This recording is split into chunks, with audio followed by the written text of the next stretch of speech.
কি অবস্থা মোনা? খুব টেনশনে মনে হয় আসো। আরে বেটা তুই বলিস না বেটা, প্রচন্ড মানসিক চাপের ভেতরে আছি।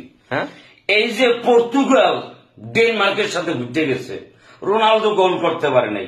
ফ্রান্স ফিরতে গেছে ক্রোয়েশিয়ার লোকে, এমবাপ্পের কোনো খাওয়া নাই। এখন ভোরবেলা কলম্বিয়ার সাথে ব্রাজিলের খেলা। মাবুদ, কোন যে একটা পরীক্ষার ভিতর ফালাইছো। তো সেরি খাইছো নি? সেরি খাইছি বেটা।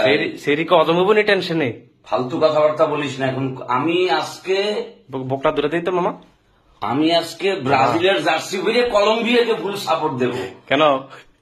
কারণ বিষয়টা হচ্ছে আমি যাদেরকেই ধরি তারাই ছাই হয়ে যায়, কয়লা হয়ে যায়। সেজন্য আমি আজকে হলুদ পরছি। হলুদ, কলম্বিয়ারও জার্সি হলুদ।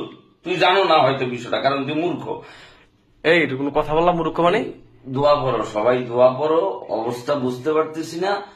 রোনালদোর সামনে গোল দিয়ে রোনালদোর মতো শু করিয়া করে, এই যে কি বলে, উদযাপন করে।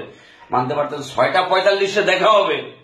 কলম্বিয়ার বেশে ফিরে আসতেছি, ভেতরে ব্রাজিল, মুখে কলম্বিয়া, কিন্তু মন থেকে চাই ব্রাজিল জিতুক। বেটা খুব টেনশনে আছি, খুব মাবুদ, খুব টেনশনে আছি। আমরা কি যার যার অবস্থান থেকে পালাবো নাকি? ফালতু কথাবার্তা বললো না। তুই আর্জেন্টিনা, তোর কপালে শনিয়েছে আজকে যদি ম্যাচ জিতি। পালাও মামা, পালাও মামা। বানিয়ে এলাম, কিন্তু তুই যদি